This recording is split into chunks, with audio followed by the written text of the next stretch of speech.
नमस्कार, स्वागत है आप सभी का टीएनपी न्यूज में और मैं हूं आपके साथ मिशा सिंह। बढ़ते हैं खबरों की ओर। केंद्रीय गृह मंत्री अमित शाह ने जम्मू कश्मीर के करना सेक्टर में नियंत्रण रेखा के पास माता शारदा देवी मंदिर का वीडियो कॉन्फ्रेंस के जरिए से उद्घाटन किया। मंदिर का उद्घाटन करने के बाद शाह ने कहा कि सरकार आने वाले दिनों में शारदा पीठ तीर्थ यात्रा के लिए पाकिस्तान के कब्जे वाले कश्मीर यानी पीओके में एक गलियारा खोलने का प्रयास करेगी। अगस्त 2019 में जम्मू कश्मीर को विशेष दर्जा दिए जाने के बाद इस कॉरिडोर को अनिश्चित काल के लिए बंद कर दिया गया था। यह कॉरिडोर जम्मू कश्मीर के कुपवाड़ा में तीतवाल नियंत्रण रेखा पर बना है। अमित शाह ने कहा कि आने वाले दिनों में सरकार इसको खोलने के लिए कोशिश कर सकती है।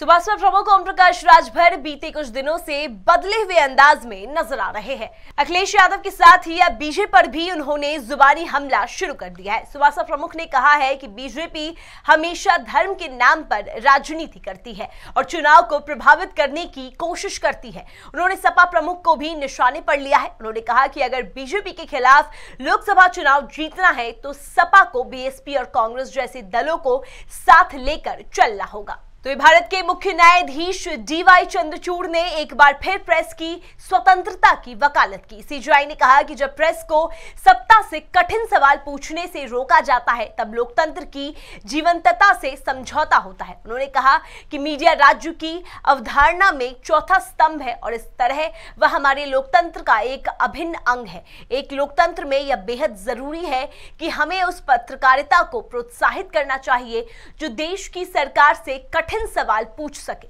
किसी भी देश की लोकतंत्र की जीवंतता तब प्रभावित हो जाती है जब प्रेस को ऐसा करने से रोक दिया जाता है। उन्होंने कहा कि अगर किसी देश को स्वस्थ लोकतंत्र बने रहना है तो उस देश में प्रेस को स्वतंत्र रहना चाहिए। तो यूपी के प्रयागराज में उमेश पाल हत्याकांड के बाद फरार चल रहे 5 लाख के इनामी शूटर गुड्डू मुस्लिम के खिलाफ प्रशासन का शिकंजा लगातार कसता जा रहा है। प्रयागराज विकास प्राधिकरण ने गुड्डू मुस्लिम के घर के बाद अब उसकी अवैध दुकान को लेकर कारण बताओ नोटिस जारी किया है। गुड्डू मुस्लिम के बेटे आबिद की चकिया चौराहे पर मटन और चिकन की दुकान है। पीडीए के जोनल अधिकारी अजय कुमार की तरफ से जारी नोटिस में कहा गया है कि 260 वर्ग फीट में बगैर इजाजत कारोबार किया जा रहा है।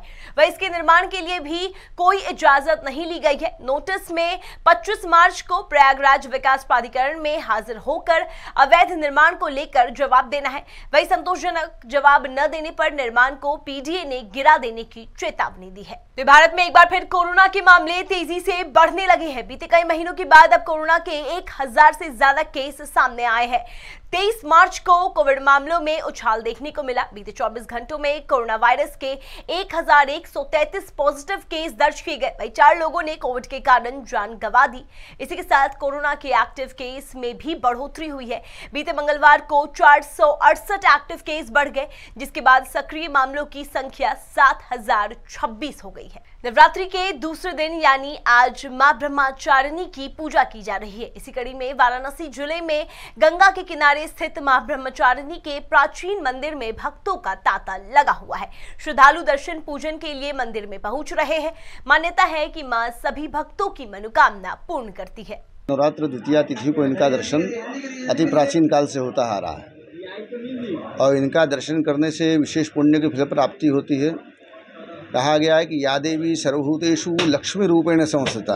आज जितने भी इस समय जिस परिस्थिति में है, हर व्यक्ति का किसी न किसी का व्यापार है, किसी का कुछ है, कुछ न किसी की आर्थिक स्थिति परेशान है आदमी। तो भगवती ब्रह्मचारिणी दुर्गा देवी का दर्शन करने के बाद या देवी सर्वभूतेषु लक्ष्मी रूपेण संस्थिता नमस्तस्यै नमस्तस्यै नमस्तस्यै नमो नमः। इस मंत्र का जप करने से भगवती की कृपा से लक्ष्मी की कृपा होना शुरू हो जाएगा। चलो इस बुलेटिन में बस इतना ही। देश और विदेश की तमाम खबरें देखने के लिए बने रहिए टीएनपी न्यूज के साथ।